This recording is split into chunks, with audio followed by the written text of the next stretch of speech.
Let's talk a little bit about cyberbullying. What can parents or teachers or the school system do to help with the problem of cyberbullying? You have to monitor the kids' online presence. I'm sorry. In the home more than the schools. You're the parent. Does your child have a Facebook account? Are you looking to see what they're doing? Is it age appropriate, for example? Yeah, because I'm not aware that children have a legal right to a secret password. Correct. And so I do think that monitoring is critical. And because in the monitoring, are you going to catch everything? Absolutely not.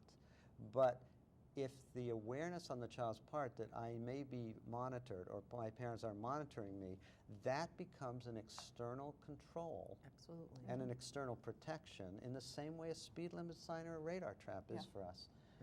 So I think we have to, parents might say, I can't stop everything, the technology is way ahead of me.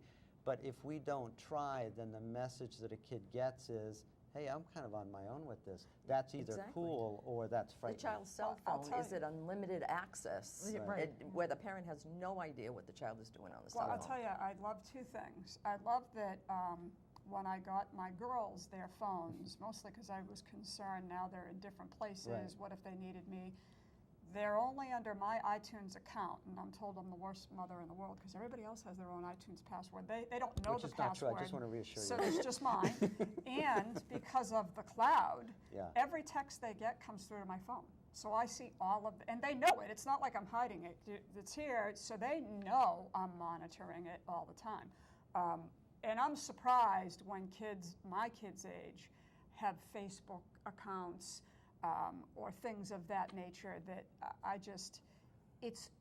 parents I think have to recognize that's too much for their little minds and for their social development to handle. I just think that it is. I mean, and they can get pulled into things that they truly didn't mean to.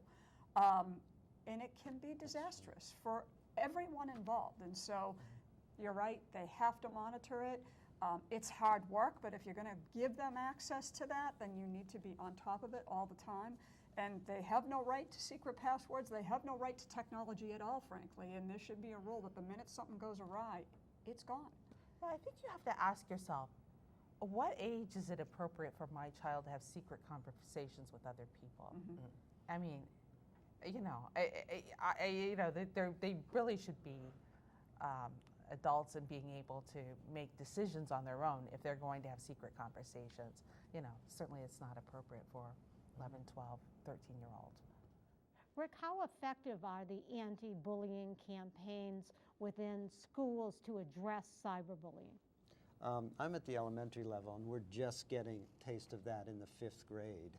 And it's not quite reached the level of cyberbullying, but I think that it's, again, I don't have enough research data to answer your question with any authority, but I think that the campaigns have to take place, and I think our school system has somebody who is working directly on teaching that, because kids forget that once they send out a picture, they lose complete control over that picture. That's right. Whereas in the old days with Polaroids, it still had to be passed around by hand, and now this stuff can go around the world in less than 5 seconds. So again, stands have to be taken, information has to be given, because if we don't, the absence suggests to a kid, what I'm doing is fine. And I think that's not right. And so, there's a lot of talk about zero tolerance.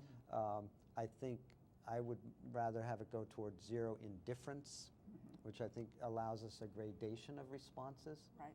Excellent comment, and I have to thank you so much, panel, for joining me here today, but we are out of time. This excerpt is brought to you by the Massachusetts School of Law, the leader of reform in legal education and the leader in multimedia education for the public.